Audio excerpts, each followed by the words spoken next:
Well, Craig Evans is on the line, and aren't you glad that we've got you here and we've sorted out all the technology? I love it. Thanks for having me, Toby. Now, your latest book is From Shattered to Soaring, and it's kind of about your own life, isn't it, really? A story about how you transformed anxiety, panic, and depression to undercover greatness. And weekend too. It, yeah, it is. And the book came about because of the life experience. And then I realized how much help it could provide other people who are still suffering from anxiety and panic attacks and depression and agoraphobia. I don't know if you know what that is, Is but is it's that like when fear of going out? it is. Yeah, it's like when someone's stuck in their home. I mean, between my 20s and late 40s, I'm 55 now, but between that time, I could go within my city, within my state, would, start to set a panic attack if I got more than 100 kilometers away. But there was a time when it was so bad that I could just go from home to work. I mean, even grocery shopping, walking into a grocery store was just horrible, but I figured out how to overcome all that stuff and went up to Mexico a few months ago and flying to Seattle to watch baseball games. And I've overcome all that. Mm. And I wanted to share with the world how to do it. Yeah. And what was causing all that? Is there an obvious cause? There was for me, I mean, it was childhood trauma, basically. Mm. What do they say? Whichever way the branch bends, that's how the tree's going to grow. Yeah. I'll try and keep the story short, but my father and I pulled into the driveway when I was 3, and I remember this very vividly. And we walked in the house, and my mother had left a note on the fridge that she was leaving. Mm. And my dad was pretty distraught, of course. Shortly after, like a year or so, he married his second wife, and she turned out to be the devil. She beat the hell out of me. I mean, with belts and kicks for 9 years, Yeah. and I hadn't done anything. And so I'm growing up thinking, wow, if my mom left and this woman's beating the hell out of me, there must be something wrong Mm. with me. So then when I was 12, he finally left her. And I asked him in the truck when he picked me up, I looked at him, I said, what took you so long? He said, I don't know. So now I'm 12, 13, and he meets another woman, starts to come into my life. Well, now my guard's up. I'm thinking, yeah, third mom's going to come into my life. I don't think so. Yeah. So I made it kind of difficult for her. It was unintentional, and I didn't really know what to do. So I'd kind of turned to drugs in junior high and high school, and it was pretty heavy. I would take anything. Here, Craig, take this. I wouldn't even ask what it was. And it was kind of because I didn't know what to do. I didn't know how to deal with the pain. Well, then when I was a senior in high school, I got a phone call, and it was from my mother. And it was Mm. just before graduation. And so I flew to Toronto, Canada, and I met with her. And I walked across the street. I told her I was going to go get some cigarettes. This is back when I smoked. Mm. And I told her I'd be right back. And I was 17. All I had on was a pair of jeans, no shoes, no shirt. I'm in downtown Toronto. I loved it. And I thought, this is the top of the world because I've met my mother again. She wants to see me, and things are going great. And I walked back to the apartment. It was less than 5 minutes, and she was gone. Wow. She didn't show up again till midnight. And I had just curled up in a ball and bawled. And the next day I came home, and I didn't know why, and Yeah. once I got back home, I felt better. So then I started to associate being home made me feel good, Mm. if that makes any sense. Yeah. And shortly after that, I got my girlfriend pregnant. We ended up getting married and having a child. And the stress of that at 18 years old to have a new baby and no money, we're living Yeah. on our own. I'm working, I can't pay the bills. So then that stress just starts to compound. Mm. And then I go into this deep depression where what is my life? I've had a mom that left, one that beat the hell out of me, one that turned out to be awesome, number 3, who I actually call mom. Yeah. But now I'm married with a kid and I can't pay for any of this stuff. And I just started drinking, and it was horrible. And I got into suicide attempts and hospitalizations and stomach pumps.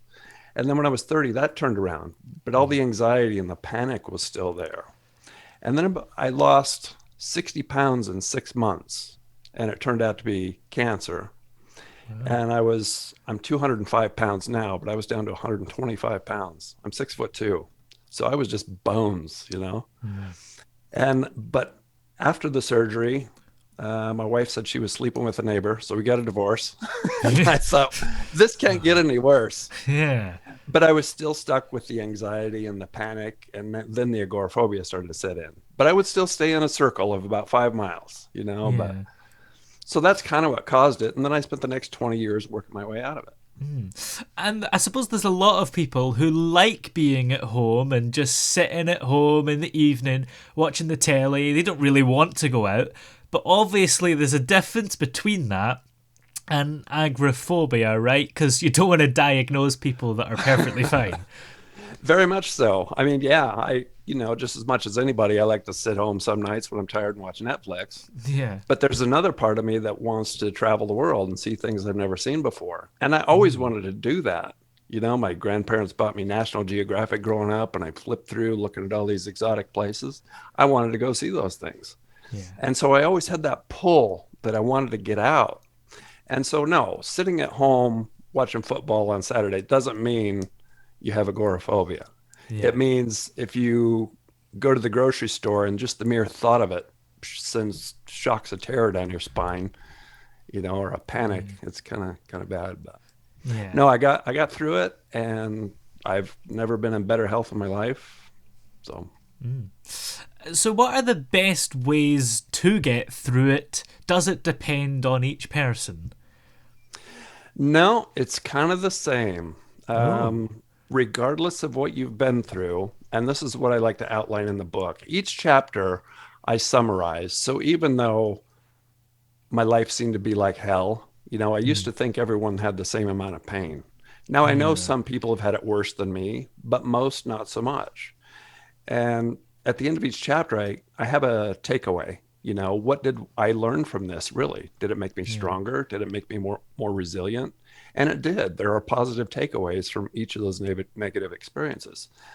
So what a person can do, no matter what they've been through, as easy and difficult as it sounds, you just have to go through it. Now, that's not Yeah. what I outline in the book. I actually came up with an acronym where a person, if they start to feel the panic, they can stop and remember what's going on. Like when they start to feel the rush of a panic attack, they can just stop, take a deep breath, and take a few actionable steps and move right through it. Yeah. And is agoraphobia like a proper diagnosed medical condition, or is it just a fear? Like you wouldn't go to the doctor to get diagnosed with being scared of heights, for example. Yeah, no, it's an actual diagnosis. It's an actual phobia. And I found out there were so many people that still suffer from it because I was in a airport in Houston and I was so tired, had to get up at 1:30. And it's when you have no sleep, anxiety seems to come on a little bit easier. But I Yeah. was so relaxed. Woke up in Mexico at 1:30 in the morning, drove to the airport, went through customs in Mexico, customs in the US. Then we had a 6-hour layover in Houston, and I was just so tired. Yeah. And I thought that was so easy, you know it, and this is all I had to do. And I outlined those steps in my book. And so I wrote a couple of paragraphs on my phone and posted it to a group that I belong to. And the response was overwhelming. I had hundreds and hundreds of likes and comments. And then people started messaging me like, Yeah. okay, I did this today. What should I do now? And I finally asked all of them, I said, would it be easier if I just wrote a book? Yes, please. So that's what I did. Yeah. And would you consider doing more books in the future? I would. Yeah, there's so much I left out, and it Yeah. wasn't intentional. It's just a tool right now to help anybody suffering with, anxiety, panic attacks, and agoraphobia to get them through it to Yeah. where I am and to where they feel better and to where they want to be. And how big is the book as well, by the way? It's 192 pages. It's pretty short read, 46,000 words. Yeah. Most people I find that are really wanting to find out are reading it in a half a day, Yeah. So. Yeah. Absolutely. And that's quite important to have a relatively short book because you don't want to be put off by it and you want to be able to actually finish it. Yeah, I only tell my story. I didn't want it to be just a black and white how to get over panic Yeah. attacks because I think the world is inundated with that stuff. I Yeah. wanted people to be able to relate to my true story so that maybe they could reflect on something in their life that might be similar and they could say, "Oh, I overanalyzed the hell out of everything and overthought this for hours to my own detriment, so much so that it made me stay home. I talked myself out of going."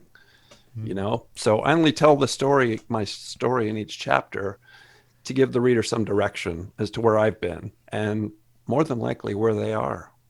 Yeah, absolutely. Well, where can we find the book everywhere? It is everywhere right now. I know it's on Amazon, and it was just published April 4th of this year, but it's getting pushed out to all bookstores and distributors right now, and it's also on ebooks as well. Great. Well, many thanks for joining us here. It's been great having you on the show today. Thank you so much for having me. I appreciate it.